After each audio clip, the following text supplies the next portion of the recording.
Everybody, welcome to the Star Wars Extravaganza podcast. I am Anthony. I am Paul. And I'm Dustin. And it is currently December 11th, 2016, just a mere couple of days away. Yes. From another Star Wars movie. How exciting. We've been waiting so long, almost a year actually. Almost the shortest amount of time we've waited for a new Star Wars movie. Ever. It's never been 1 year. Yep. Although not a chronological film. Right. We're going back in time because we got to get back in time. That's true. That's right, Marty. Doc, it's your kids.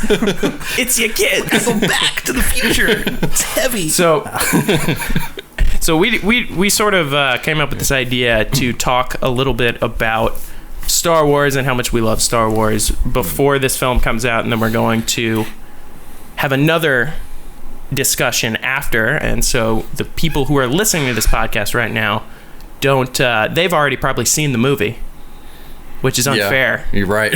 We hate you. Yeah. We hate you people from the future. We are jealous. We're very jealous. We're trying to get there too. But basically the idea is that you will have seen the film and you'll come back, listen to our impressions before we see the film, and then listen to our post-film sort of feelings and whether or not we want to kill ourselves because of what happened. I have not read any press about the movie. It did premiere Friday. Oh, okay. To critics, and so people have seen the movie. Okay, I have not seen anything either. No, I haven't. All I've seen is the two trailers. Okay, and I've read nothing about sort of what's going on. So where are you at? At this point, I think we all believe it could be the most amazing Star Wars movie ever, and it could also be complete rubbish.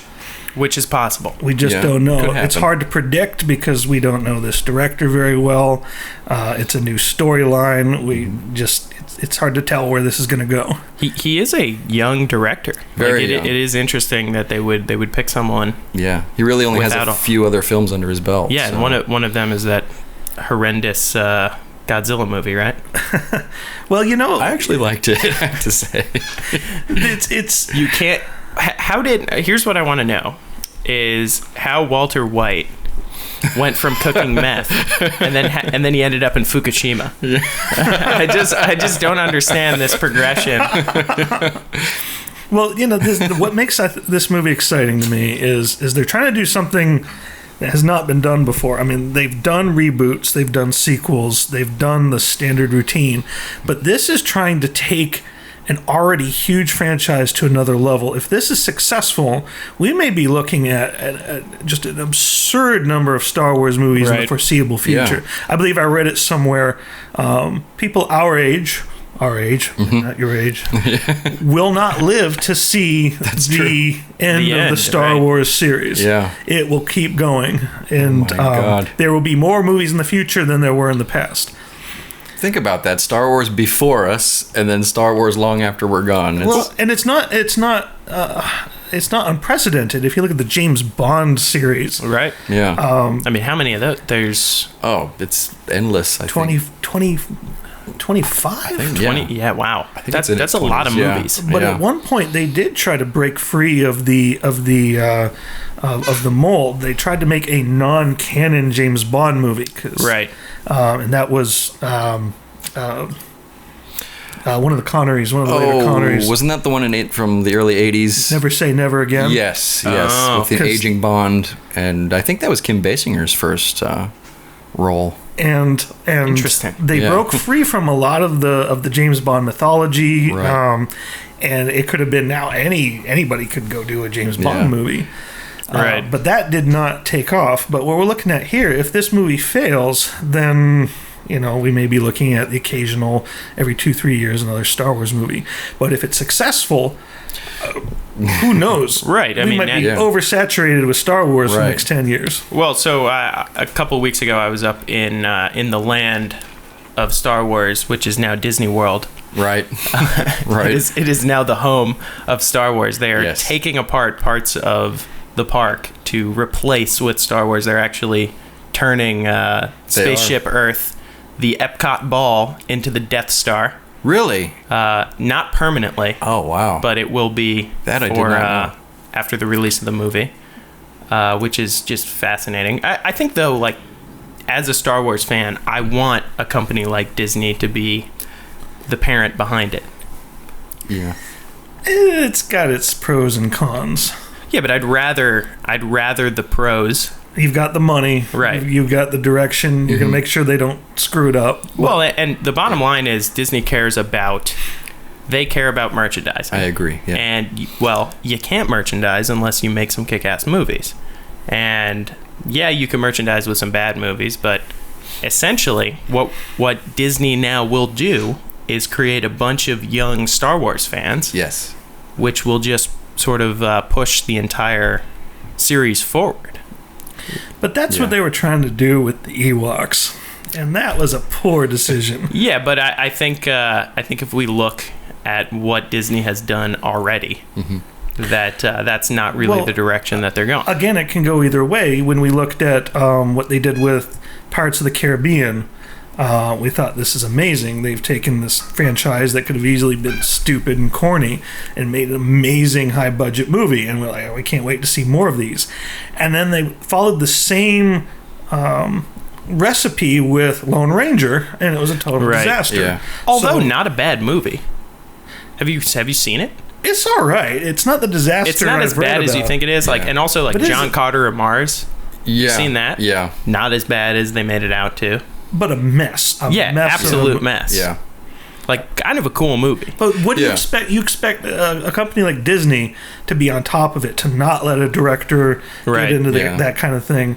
Well, I think, though, that the leadership that we see, especially at Marvel, and how sort of Disney deals with the leadership at Marvel, and then the executive producers sort of control the movies, and I would expect much of the same from the way they've structured Star Wars. Right, and you've got Kathleen Kennedy now as head of Lucasfilm, who, has been in films for over she knows 30, what's going on. 35 years. I mean, so...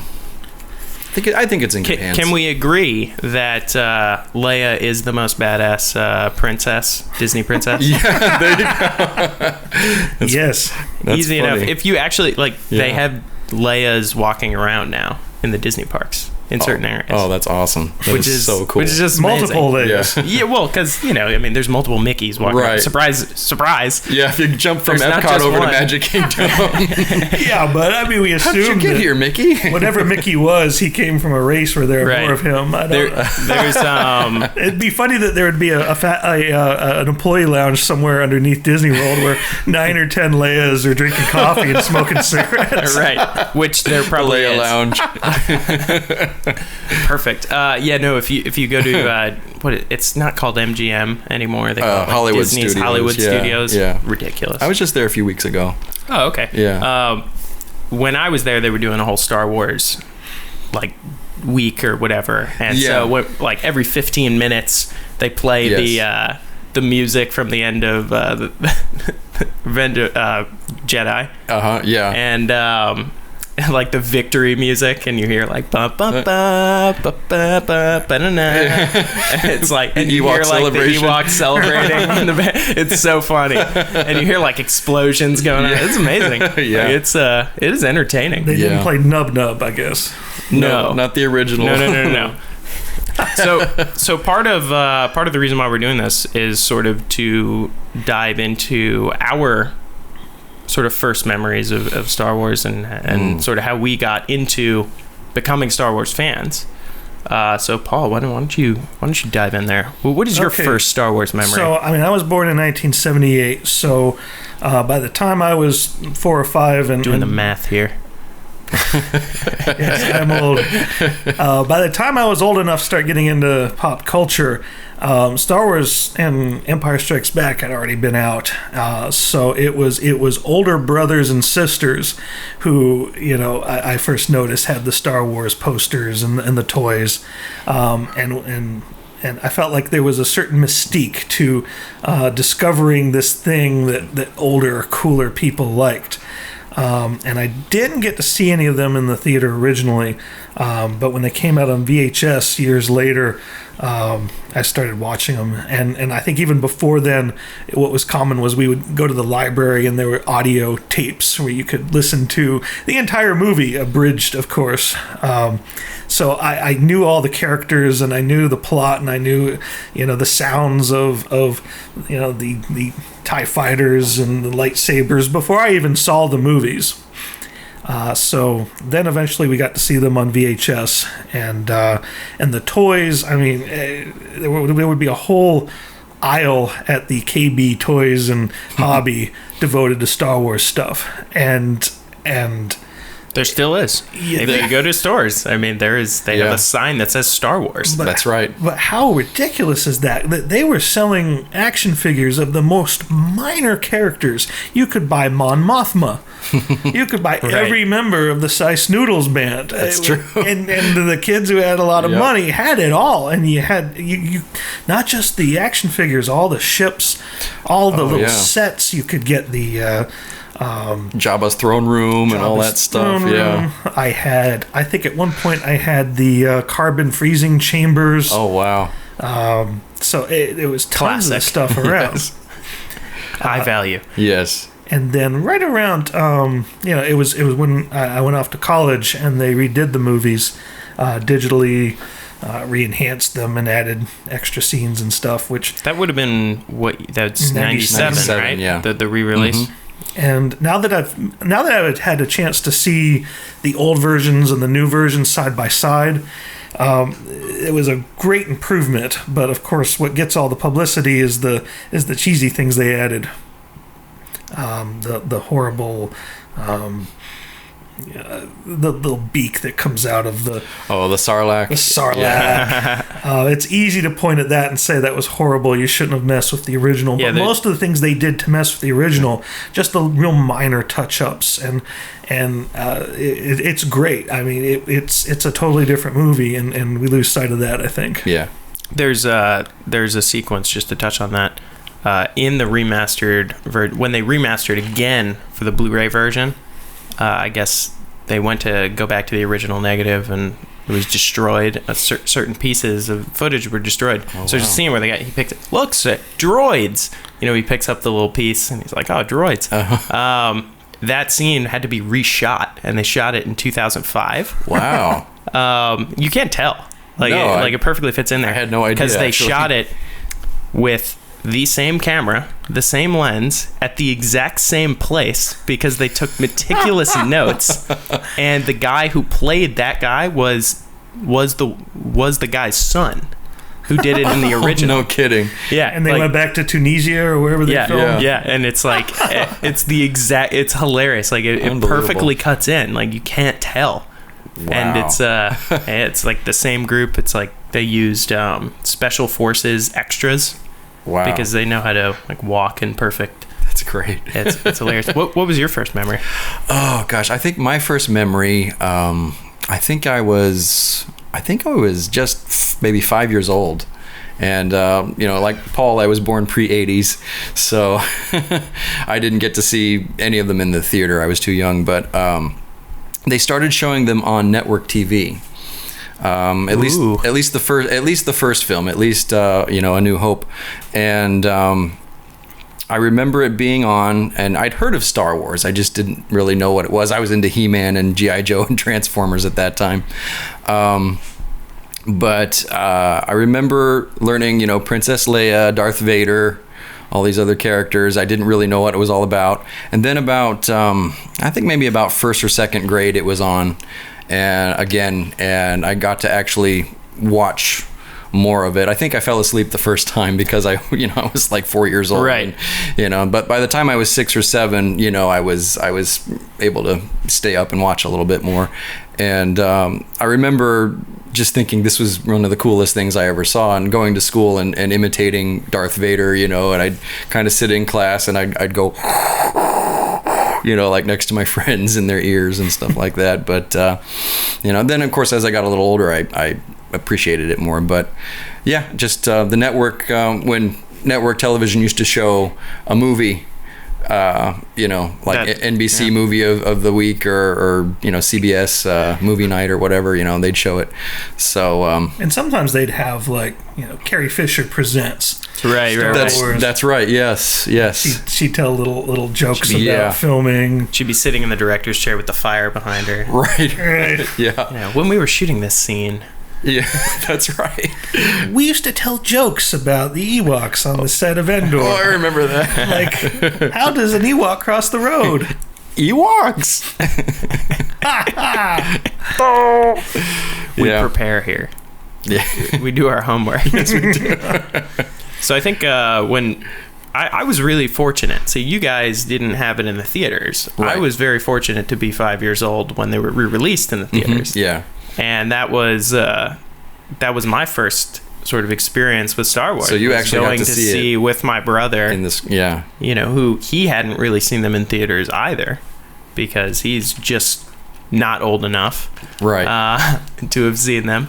And I remember going to the theaters. I remember getting the action figures at the movie theater. They gave you action figures. Very cool. This is back when movies made enough money and they didn't have to charge $30 for a bowl of popcorn. It was really just an unbelievable experience. I think the scope of these movies is what really blows our mind, right? It's like how big everything feels, and especially when you're a child, everything seems much bigger. Yeah, and it's it's just it's an incredible experience to watch a film, especially with that John Williams score, just booming, and you're a kid, and you're like, oh my god! But also, there wasn't anything quite that big before Star Wars. Yeah. Right now, the thing that baffles me about the popularity of Star Wars now is that there's 30, 40 movies a year that all have the same budget, that can all show the same level of CGI effects. I'm not sure I understand why today's kids really like these movies. Well, why not, though? Well, something on this scale comes out every month. Yeah, but I definitely agree. We try to make things appear to be on this scale. But back in the day, back in the 1980s, you didn't go see that many movies. And when a movie came out like this, you watched it 3 or 4 times. These days, I mean... I would agree. There are definitely too many movies out. Almost to the point where you miss them. You don't even know they exist. Yeah. Which is baffling. Mm-hmm. There's just so much content out there. It just sort of blows your mind. Yeah. So, as far as moments in a Star Wars movie, what is your favorite moment from Star Wars? Yeah, should I start? Any movie. Gosh, that's clearly it's Jar Jar Binks. Absolutely. Me so love Jar Jar. No. Well, we were watching the trailer before, and I was like. It's like, what do they have? It's like, we have hope. I was like, we also have Jar Jar Binks. Yeah, right. He is alive. He has to be alive. Who knows? He could show up in episode 8. He could very easily show up. Oh, they better not. I don't even want to do the post show if that's what they're going to do. If there's someone in the boardroom said, you know Dave, what we need? The kids really like that Jar Jar. So what is your favorite? My favorite, it's changed over the years, obviously. I grew up watching it on television and, on VHS. And then, of course, in 97, right. It came out when I was a junior in high school.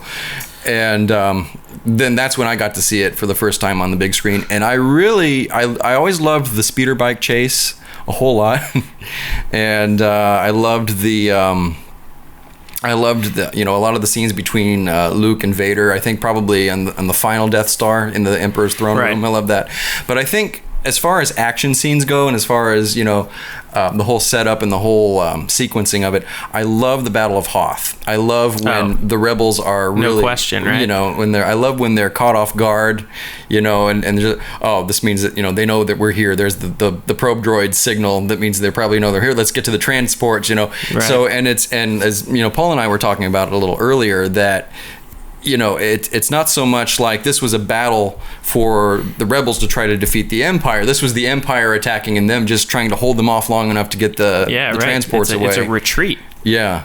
And there's no victory. Yeah, and of course it was the first time in any of those films that you saw these huge, lumbering, mechanized things that that sort of thing's never been in any film before. Nobody's ever seen that. Okay, you bring in tanks, you bring in aircraft and stuff, but here comes a big dinosaur camel robot thing full of armed troops and everything, and it's blasting away at a shield generator and a rebel base and stuff like that, and it's then you've got the snow speeders and I think what makes that scene so exciting and that whole sequence in the film so exciting because we finish A New Hope and we're like, oh, we got a huge victory. We blew up the Death Star. Right. And then we start Empire, like, you know what? We have this big victory, but this is a huge empire. Right. Yeah, it demonstrates the real asymmetry there. This is not two equally matched sides. No, this is not a at all. very powerful empire. Yeah. And these with rebels a handful of are going against something that they probably won't win. And I mean, that whole empire is very dark. Yeah. They're on the run the whole time. Absolutely. Yeah. And hence the title of the film, The Empire Strikes Back. It does indeed strike back. They didn't lie. No. They definitely strike back It's very quite honest, effectively. Honest title. And almost that is a movie of almost failures and shortcomings. Yeah. And we learn so much more about the characters in the shortcomings. Right. Unprecedented Plus we get Lando. to have that's true. to have an FU Very ending smooth. in a major movie like that. Yeah. Where you absolutely the biggest cliffhanger I've ever seen in the movies. Yeah, that is. But then that's what's sort of annoying because you finish Empire, you watch Return of the Jedi right after, and it's sort of like, it's kind of unfair, right? You totally just go get Han out of carbonite in the first scene. I always wonder. It seemed like, why didn't they just send in a couple of their larger ships against Jabba? I mean, why did they send 5 people? Well, I don't Is know if Jabba like a friend of the Empire? I guess he would be. But he didn't have any heavy weaponry on that. Hey, how come that? Like, first of all, the rebels are actually quite wealthy, right? How can't they just go, hey Jabba, like, can we buy Han from you? Yeah. Well, what do you want for Han? Right. Yeah. But it's like Luke with a detonator. Oh, well, it's actually... It was, Well, it is Luke who tries to bargain because he's on, like, the little screen. Right. But he's also, like, infiltrating. Right, he's the second one that tries to bargain because I remember the first one is Leia as the bounty hunter. Right. Well, speaking of with the thermal that, detonator. Right. What is your favorite moment? Although my favorite movie, I think the strongest movie of the whole series is still the original Star Wars. When I think about the one sequence that blew my mind the first time, and always, I always will stop and watch if it's on TV, is the battle over the Sarlacc pit. And I think is good. Yeah. And the rest of the movie is a little corny, and then I usually turn it off and everyone nodding each other, and then R2 somehow nodding. He's like, I got you. His whole little body, his canister, just kind of like, He's like, but I mean, he's winking. The Jabba's palace is dark. There's something really sinister about the first 20, 30 minutes. What's going on in there, and his slaves and whatnot. And it's so interesting. That's why I don't like that they beefed that up with a musical number and put these digital cartoons in it, because the original, that was scary. The creatures they put in there were creepy. It's so funny. I remember that sequence being scary as a kid, and then now it's not as scary. And honestly, it's probably because when I saw it as a kid, it didn't have most of the Blu-ray extra sort of fluffing it up and making it more child friendly. Right, exactly. But when Luke falls into the Rancor pit, and the Rancor eats one of the and what are those creatures called? That scream's great. That's not used something in you a lot of see video often. games. Yeah, that's true. You don't see that in a kids movie with someone getting eaten. Yeah. The Rancor actually picks up the guy and goes, you know, and it's just like, whoa. So that was creepy. And then when you see the Rancor's keepers are sad that the Rancor has died. I mean, there's some heavy stuff going on.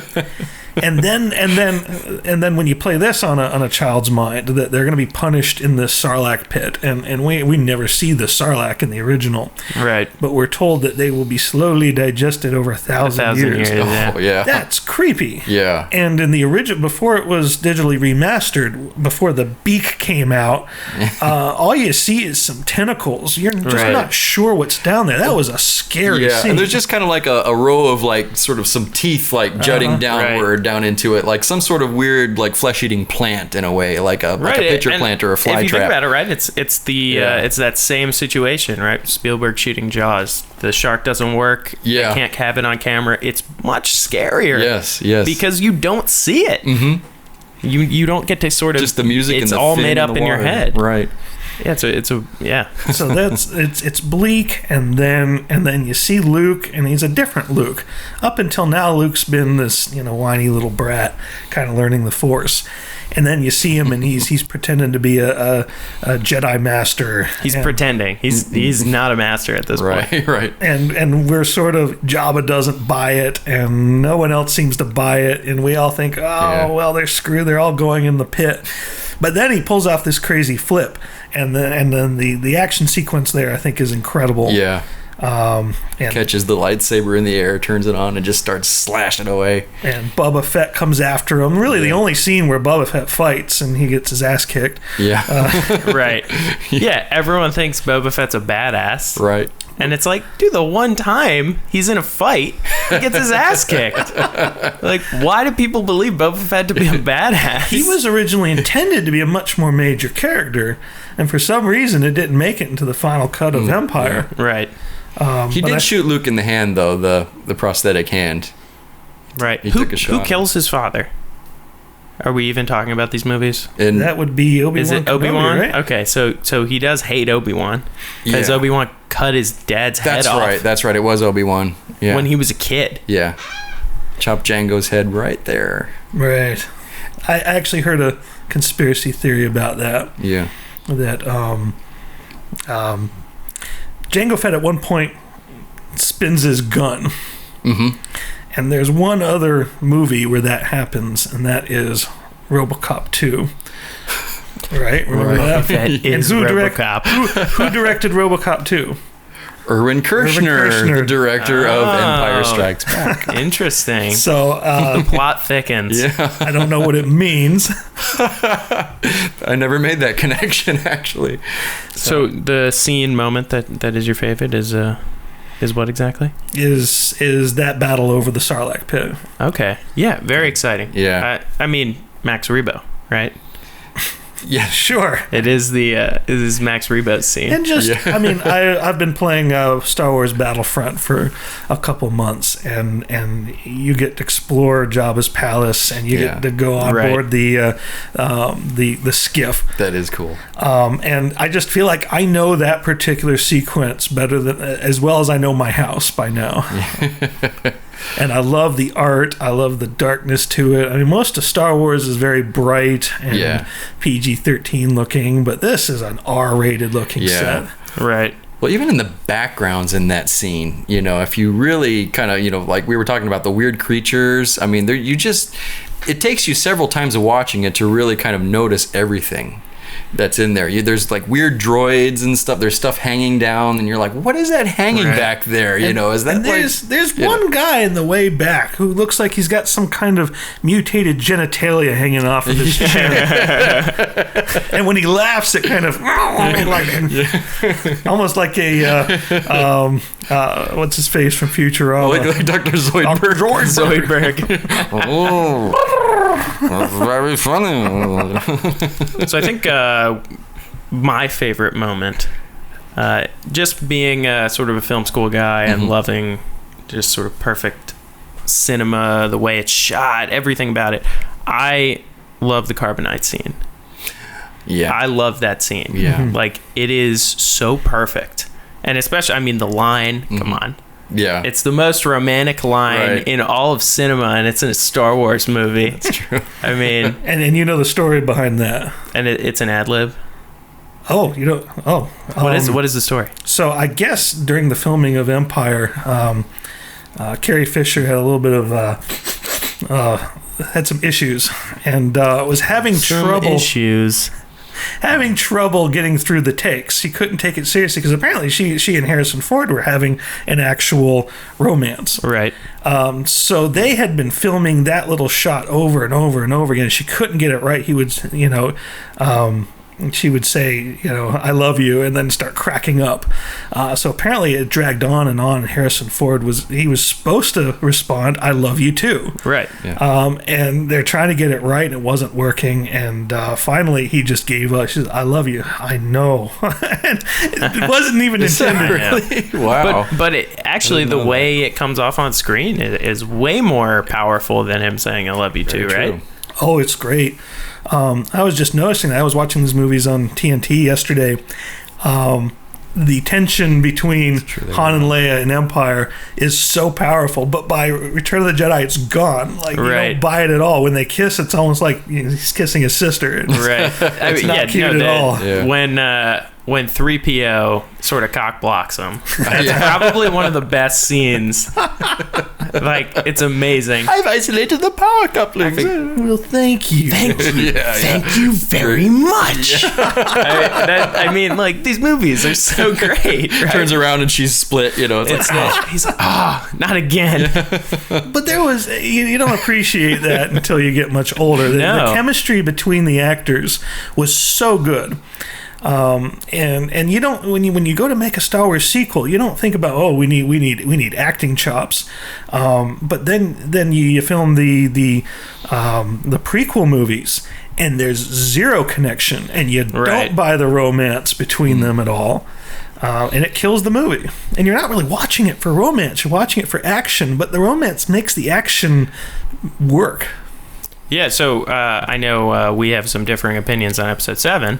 However, the way the chemistry between, I think, like Poe and Finn, that's some pretty good chemistry. Would you agree? Yeah, kind of the bromance thing that's going on there. Yeah. I like the lines. I like the way Boyega plays that part. Yeah.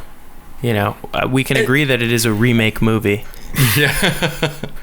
And it's fun though. It's just it's really fun. Yeah, it's got that. It tries to get back at that, right? Yeah. Yeah. It gets back to that good spirited. I guess. I mean, the tropes that they're using are from far inferior movies. It's millennial humor. It doesn't speak to me. It has to evolve, Paul. It has to evolve. No, I insist it does not, because Mad Max Fury Road did not have to evolve. Technology got better. It was the same storytelling. It was the same dialogue, and it was amazing. That's my argument. And I think Mad Max is a phenomenal, 2 hour, 45-minute, beautiful film with a story that literally takes you nowhere. It actually takes you back to the same place. That is true, actually. Yes. and it's a good movie. Like it's definitely it is a cinema masterpiece. Yeah. Well, I will buy that Episode 7 did something for you guys that it didn't do for me. I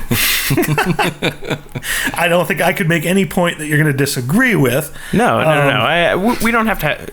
This is a safe space. Okay, this is a place where we can come and talk about our feelings. But that hasn't poisoned my view of Rogue One, because the way I see it is, even if you were annoyed by Episode 7, Rogue One represents a split. This is taking us to another direction. It doesn't have the same things to prove to us anymore. Right.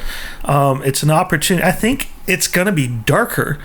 I don't think it has to be. It seems like it is. I think that's what they've promised. Yeah, that it's going to be more of a war story than anything to do with the Force or traditional sort of Star Wars type stories. And maybe they have the political capital to be able to do that. I just don't like any movie that is trying to appeal to a huge, broad range of viewers, because that's what Episode 7 was. Anybody could watch that. It's gotta look. Disney's not going to spend, what was it, $4 or $5 billion to purchase a franchise and then not have a film that gets, hundreds of millions of people to want to go see the next one. And you could also argue that, that's kind of what I think George Lucas wanted to do with Star Wars in the first place, is I think he wanted films to appeal to a wide audience. That's why he has the romance in there as well as the action. And but think about it, right? Like, it's always difficult to bring in the masses to come see a sci-fi movie. It's difficult. Yeah. There's a stigma associated with sci-fi and geekness, and Star Wars absolutely is probably the stamp of geek, the pinnacle of and it's difficult to get a bunch of people to come see them, and especially what Disney needs, they need them to bring their kids to go see these movies. And so and I think, look at what Marvel's doing, bringing the masses to come see these comic book stories that if you told people this 20 years ago, they'd be like, are you kidding me? Yeah. No one's going to go see Doctor Strange. Right. No one. Right. Yeah, or Ant-Man or, Doctor Strange, great movie. Yeah, I agree. It was good. But, I mean, there's good and bad ways to do that. If you look at the X-Men series, the X-Men has stayed... Failure. 20th Century Fox sucks. The X-Men... Wait. X-Men movies, continue. As someone who followed the X-Men comics in the 90s, I've always been very satisfied by the X-Men movies, except maybe the third one, which is a little corny. What was that, United? Last Stand, I think. Last Stand. No, was it the reboots? Last Stand was the the reboots Brett are pretty... Ratner. Right, where they killed all of them. But the Matthew Vaughn Brett Ratner, movies, it was... Where was Jackie Chan and Chris Tucker? But I've seen them all in the theater. Rush Hour drive right through. I never got the sense that they were trying to sell this out. Don't you guys have like a guilty pleasure movie or series that you felt just sold out so completely that it's not enjoyable anymore? I've never thought of it that way. I love bad movies, so maybe I'm not the best person to ask. Yeah, but I mean, all right, those are Sharknado has gotten to that point. If we're old enough to remember, before the Teenage Mutant Ninja Turtles went on, were a TV series, it was a very dark comic book, and even us kids at 8 years old were like, "This is selling out. This is so 6-year-olds can like it," and we hated that. What comic book company was that? Was that? It wasn't one of the big three, right? No, because they kind of had Dark Horse. It wasn't Dark Horse because they kind of had to do it themselves. The two guys. Such an interesting series. Oh, I used to know that. I used to know the answer to that, and I can't think of it right now. We should reconvene on that another time. Yes. But what you were saying is that the guilty pleasure movie. Well, there's just all right. I'm gonna compare this to horror movies. I'm an enormous slasher movie fan, and those series have stretched on to infinity. Nightmare on Elm Street, 8 films. Friday the 13th, 11. As they progressed into those higher sequels, they did not even attempt to spread out into a wider audience. It continued to be a pleasure for a very small niche. Yeah. And I think that's where a series gets really interesting, when they know exactly who's going to watch this, exactly what they're going to want to see. And I think there's a real enjoyment in knowing they're making this movie for me and not for my sister. And so that's what I'm used to in a sequel series. So when I see a movie that's, we want everyone to like this, I'm like, I don't know about that. Because, I mean, it's people like me that made Star Wars successful. And the people that enjoy Episode 7, for the most part, my students are telling me they try to watch A New Hope, and it's boring. Oh, well... I don't understand that. No. But maybe this is a generational thing. Right. I think that's really what's at the heart of it. I mean, and I think, in all fairness, I really do think that when they made Episode 7, I think they had in mind, a lot of the things that made people love Star Wars in the first place, that really got us to love it. And I think maybe that's in some ways why it might feel to some people that it's a rehashing of the same story, because they really kind of went back to everything that they started in A New Hope. Yeah. Now I'm trying to think about this. You teach students that are like 14 to 16, right? So like they were born after The Matrix came out. That's true. They never even saw Matrix in the theater. Right. And a lot of them have seen episode 7 and have seen none of the original movies.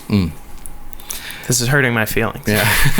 But I think that's and they loved it because well, they were kids who didn't see the original movies in theaters. Right. But that's like saying, "Oh, I loved Blues Brothers 2000." Oh, there was another one a long time ago, and it was boring. That is not the example. I'm sure that has never been said. That has never been said. You know, Spielberg's The Clerk at the end of the movie, the original. Right. Yes. There's a lot of little cameos. He opens the door. He's like, come back in 5 minutes. Those films were great for that, though. They had like Frank Oz in there and John Landis and funny movies. They destroyed so many of those cars. Yes, they did. I think it's like the most cop cars destroyed in one movie. It's like, well, let me expand upon my earlier question. Can you think of an example of a franchise that has sold out that disappointed you? Transformers. Yeah. At what point did Transformers sell out? After the first one. Yeah, I agree. I think the first one is... Although I actually like the third one. You think there's Did you really? I like Buzz Aldrin. Do you think there's a substantial difference in artistic level between the first and the second? I would say the second movie is trash. Yeah. There was a lot more care taken with the first film. The first film's funny. Pacing, dialogue, all of those things. It's such I don't even know how to describe. Michael Bay catastrophe. Yeah. But he made the first one, correct? He made the first one. He did. Yeah. Okay. But I think you had a lot more from like Steven Spielberg and a lot of the other people who wrote and produced and got the film done. I think that is a great example of a movie that we saw trailers for and we're like, this is going to be a pile of crap. And then we saw the movie and we're like, oh, this is pretty cool. Yeah. And who did the sound? Who did the special effects? ILM? Skywalker Sound and ILM. Yeah.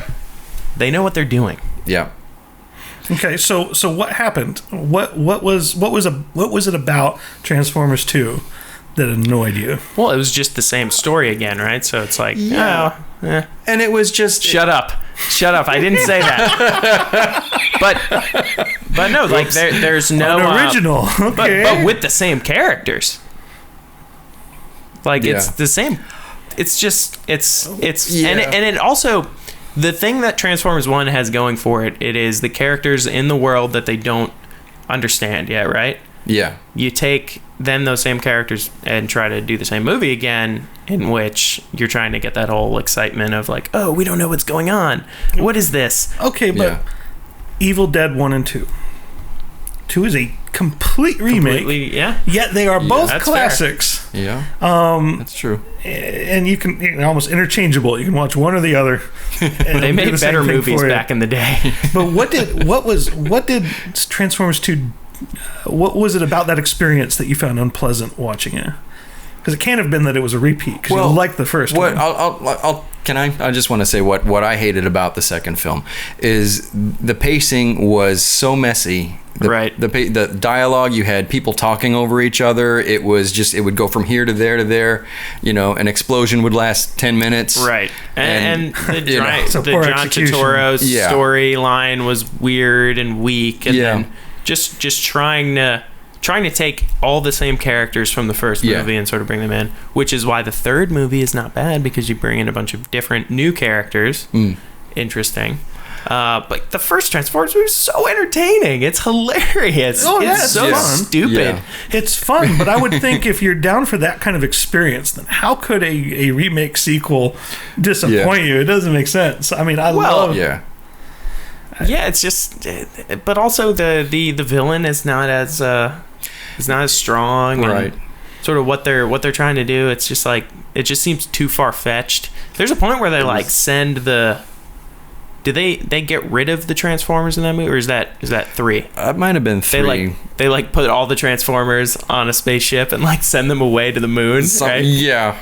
That's definitely 3. That's ridiculous, right? You're like, okay. Well, speaking of character development, we are way off track here. I'd like to throw this question around. The one character in the Star Wars universe that speaks to you, your favorite character.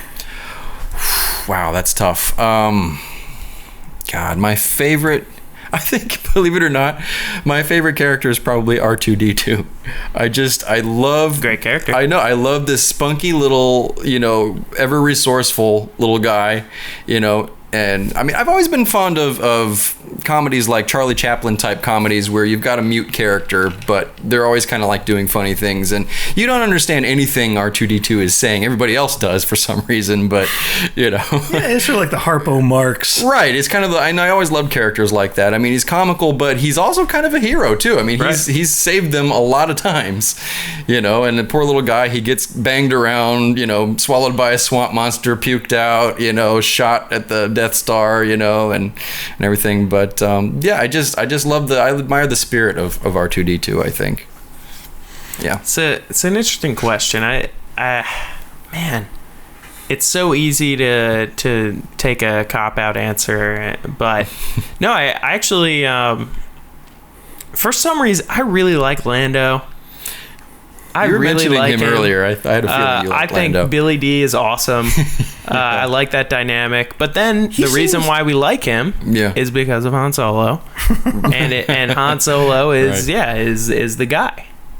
Right? I mean, Lando seems to be the only character in the Star Wars universe that likes that universe, who is having a good time. Right. Well, he seems to have figured out a way to deal with the Empire and be like, all right, profitable. Yeah. He speaks to me, as an administrator myself. I like that he's this, once a rogue and gambler.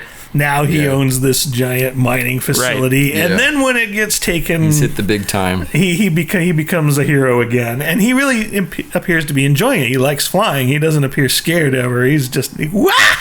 Yeah, that's true. Did we ever understand why he's wearing Han's clothes?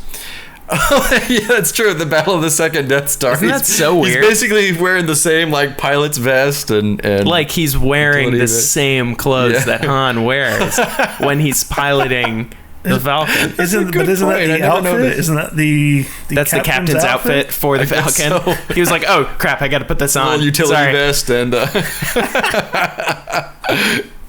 It would be amazing if Daisy Ridley's wearing it at the end of 7. Well, she might. I was like, why is she not wearing it? What is going on here? And then you turn around, Chewie's wearing it. It's like, gotta do it. It's like Chewbacca with a vest on.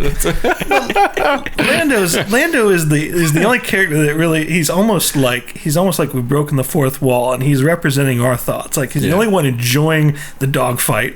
He's the only one who suddenly realizes how hot Princess Leia is. He's like, oh. Whoa! What have we here?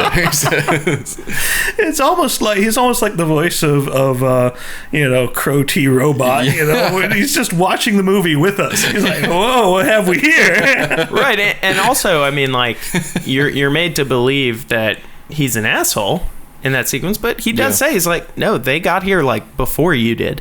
Yeah, I had no choice. They were just gonna kill me. I mean, is he at fault for not just the second he sees well, if he hadn't agreed to do that, they'd have killed him. I mean, right. Yeah. So I mean, there's no fault there. Yeah. He spends the rest of the series trying to make up for it. Right. He's a true hero. I can just say that I've watched Robot Chicken for a lot of years, and the Lando Calrissian sequences from Robot Chicken are hilarious, hysterical. Yeah, and so if you YouTube that or whatever, if you have Robot Chicken, definitely watch it because it's Robot Chicken's take on Star Wars. Very funny. Is incredible. Yeah. Mm-hmm. I mean, it's made by fans. They love Star fans. Wars. What would be your favorite? Luke Skywalker. Mon Mothma. No, Qui-Gon Jinn. I The think worst Jedi ever. I sense nothing wrong here. I don't sense any. Are you kidding me? How you wouldn't have been sent there if everything was fine. I don't sense anything. Are you kidding me? And it's Liam Neeson. That's like the worst part about the whole thing. The one guy who should know something's up. Yeah, But you know. I have a particular fondness for Mr. Sheev Palpatine. Okay. His, we already had an amazing villain in Darth Vader. Yeah. And we find out in Empire that he's, enthralled to this much worse villain. And we see, the original Emperor that appears on the scopes in Empire was this creepy woman's chin with a superimposed leopard's eyes. Right. And they have since digitally remastered that out. But the Emperor has one-upped the villainry. And Empire, just the little back and forths where he's messing with Luke, it is believable. It is very hard in a movie to show a hero being corrupted, to take someone like Luke and get the anger out of him. Yeah, and the Emperor's just messing with him. Oh, I believe we will be quite safe from your friends here. And he's mocking him too the whole time. It's almost like that's as scary as Samuel L. Jackson screwing with everyone. Battle station. You remember when in Pulp Fiction when Samuel was just well, that's a tasty burger, and just scaring the crap out of everyone in the room. Yeah. That's to me that pales in comparison to the Emperor. Just putting the fear in Luke and pissing him off and making him want to turn to the dark side. I mean, that was a really good performance. Yeah. And I even liked in the prequel movies where you see him appear. What movies? Episode 1, The Phantom Menace, the second best movie in the series. I haven't seen that. You haven't seen that? Yeah. You haven't seen those, huh? Yeah. If there is a saving grace, and there are several, there are good things about those movies. That you see the Emperor takes a functioning government. I do love that interesting. part. And from the very first movie is destroying it from inside. He's got a big old picture in his head. Yeah. He's got a vision of this galactic empire, and he makes it happen. Yeah. And He's a go-getter. He is. You want Emperor Palpatine on your corporate team. He knows how to get things done. Well, the scene with him and Anakin, which of course anything with Anakin in it fails because it's Anakin. But Sorry, Hayden Christensen. The tactic that Sheev is taking. Did you know his name was Sheev? I didn't. That's kind of a recent thing. Sheev. Sheev. They're like, this no one guy ever talks to him by his first name. Never had a first name before. It's like we call him. It's like Steve and Sean Mr. and Palpatine. Steve. But Sheev is trying to explain to him in a roundabout way why a Jedi should be at least interested in the full picture of the Force, the light and dark side. Right. And in the hands of a much better director and a much better Anakin Skywalker, that could have been a real powerful scene. And I like seeing Palpatine go from, this kindly old grandfather very gradually into the Emperor we know and love. So I think that was a clever character arc. I liked it. Yeah, I like the scene in I guess it's 3, the first scene, the end of that where he kills him. He makes him kill. He's like, "Dad, just kill him."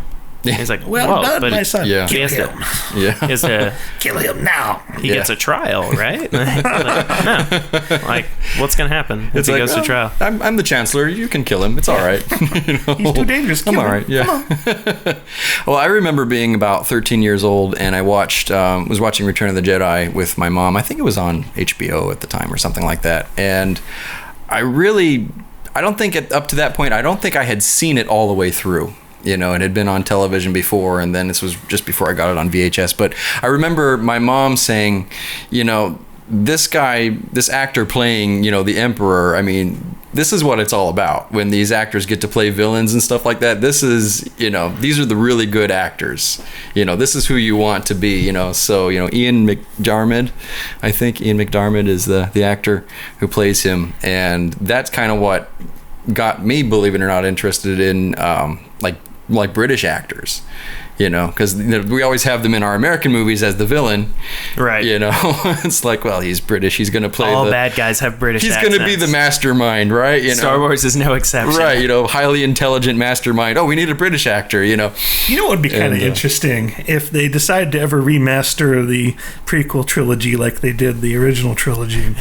Add some scenes. Add almost like some Frank Underwood kind of shots where the Emperor turns the camera and says, "I hate these rebels. I'll show them." Rebel scum. Wink, wink, eyebrows. It's good stuff. So I guess the real reason why we're here is our opinions on what we're expecting this week. Yes. I'd kind of like to know from you two what you expect, what standards you have. What do you expect this movie to do well for you to like it? Well, it's definitely got to capture the emotional height of what we get in A New Hope, right? Like it has to be sort of heartbreaking in a way, and it has to remind us of the roots of the series, right? Everything that it's building up to, A New Hope. Because while this film is taking place, I guess Luke is growing crops on Tatooine. Right. Well, complaining to Aunt Beru and Uncle Owen. He wants to go to Tashi Station to get some power converters. I just want to play with my friends. Since most of us know where this is going, I mean, you can do a lot. You can have a lot of little private jokes between the movie and the viewer because you know what's going to come of this. True. But the problem is half the people going to see this either have not seen New Hope or don't remember it well enough to care about that. Right. Well, that's true. But hopefully what this movie will do is make people who haven't seen A New Hope see this movie and be like, oh shit, there's one right after that. I gotta go watch that. Yeah, that's true. And then they're watching 4 movies in a row because then they're gonna watch Force Awakens. A big issue for me is continuity. Yeah, there's definitely. I'm going to be looking for it because I do that. I think a lot of true fans will be. Yeah, they better not screw with the plot because right. There's not a whole lot we're going to allow into that. But I'm just talking about the look of it. What I really liked about the original Star Wars was that it was an old galaxy that had crumbled and fallen apart. And apparently it was the Clone Wars that had done this. Right. Everywhere you went, there was spaceships that had long since crashed. This is post Clone Wars. It is after the wars. Right. But you know what? In Episode 3, they tried in little ways to show you, the design of things was starting to approach what it looked like in Episode 4. The way the ships looked when Kenobi was going through and opening the doors and the sounds they made. Mm-hmm. They were trying. It was a failure in the sense that I don't believe that that the world of Episode 3 could have evolved into the world of Episode 4 in 20 years or whatever. That didn't make sense to me. But this cuts right in the middle there. Right. You better have something that looks like the world of A New Hope, the Tatooine of that world. What I'm excited about, just having a movie that takes place in this place, this is where a lot of the video games are set, is in between. And my favorite is Knights of the Old Republic. That was very popular, phenomenal game. Yeah. And that takes place after the Clone Wars, before New Hope. And that's what you see. You see a world that is pretty destroyed, and run down because of just an onslaught of battles between different rebellions. A bunch of different systems didn't approve, and they rose up, and the Empire defeated them. So there's some great literature too, and there's some really good books that are being written at this time too, about sort of that period in between. And like you were saying, just different star systems, different planets that are saying, "Hey, we don't like this," and then the Empire seeing like these little terrorist groups here and there, and stuff. And I think this film is going to maybe capture some of that. And I think I think we want a good heist film in the sure. We haven't had that, right? Really. And the thing that I'm really optimistic about is there seems to be a big focus on combat in this one. Right. And if you look at, I hate to keep saying nice things about the original trilogy, but the hand-to-hand fighting scenes are legit. In a way that if you look at New Hope and Alec Guinness fighting Darth Vader is kind of crummy, but the fights with Count Dooku and 2 and 3, that's not meant to be a combat. That is meant to be a mind fight. It is them looking at each other for the first time. Is that how they're? But if there's this, there's the Jedi myth is that they were these great fighters.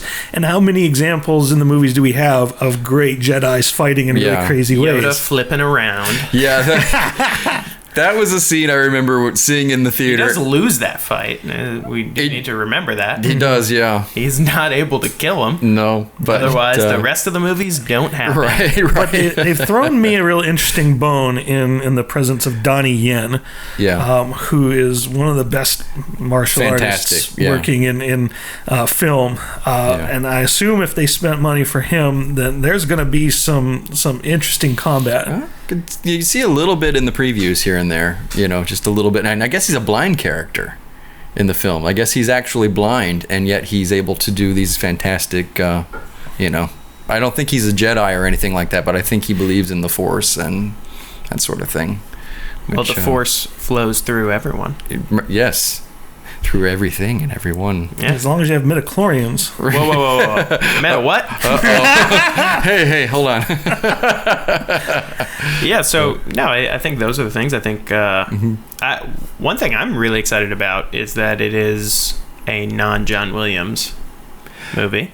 Right. Which is the first non-John Williams? Yes. Michael Giacchino is doing who is JJ's boy. Yeah. So what does that mean? Does that mean we're not going to get the opening crawl? I would imagine we won't. I think I read something where I guess Kathleen Kennedy has said there's not going to be an opening crawl. It's going to be different in that respect, but which I think makes sense, right? Because then that separates the Star Wars story movies from an episode of Star Wars. Why do you want to do that? Part of me laments that a little bit because it's just something that always feels like Star Wars. But I'm not. You're going to get a crawl in a year. Well, no, I know that, but that year. Well, they're gonna keep the crawls, I guess, for the saga stories. Right. Do you do a James Bond movie without the opening? Without the music, the little iris, and that's then a good point. But those are saga films, pretty much. Yeah. Okay. I'm not going to judge it before I see it. Maybe they have something really amazing planned to do instead. But I think, and I, as a lover of film scores, I have to say I'm really happy with their choice of Michael Giacchino. He's awesome. Oh, and he could sound like Williams if he wants. I think it's going to be. I think his work on Lost. Yes, really good. His work on Jurassic World, I think he really channeled John Williams quite well enough, but still stood out as his own. Very original. He does the Mission Impossible movies. That's right. Sure, right. Yeah. Who wrote the script? Is it still Lawrence Kasdan, or are they going somewhere else? On this, no. No. So Gary Whitta wrote the story, and he wrote Book of Eli. Oh. That was and good. Then a couple of other writers who came in to polish up. Did the director have any input on the script and story? I think he's credited because he likes to also kind of write what he directs as well. I know on his other films. So yeah, I mean, I'm hopeful. Yeah, I Disney doesn't usually mess up. Yeah, and I think that this is a great opportunity, and they understand that this is the movie that sort of brings in the sort of non-traditional Star Wars story and the characters that we don't know. And this is sort of what is interesting is that you go see a Star Wars movie and you have all the geeks in the audience who pretty much know every detail already. Yeah. This is the first movie that they're going to be like, oh well, everyone's sort of on the same page. Everyone's like not really prepared. That's true. We don't know much about any of these characters, and that's awesome. That's a good move, I think, really on their part. Yeah, cool way to do it. Yeah, and we just really honestly don't know what's going to happen this week. Yeah.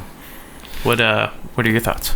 Unless we go to Rotten Tomatoes and read the reviews, because it did premiere a couple days ago. It's a great opportunity if you're not bound by certain characters and certain storylines. It could be an amazing movie. I'm willing to give this a shot, even though I wasn't a fan of episode 7. But that said, let's say it is a failure. Let's say this is a crummy movie, because it happens. I mean, it's hard. Does happen. Even if you have the formula down. Look at the Star Trek movies. I mean, there's a good one, a bad one, a good one, a bad one. I think the best thing about this whole situation, us talking about it, is that the people listening to this right now don't have to wait, because I'm going to hit pause on the recording and we're going to come back next week and we will have already seen the movie. Cool. So through the power of technology, we will now transport you to the future.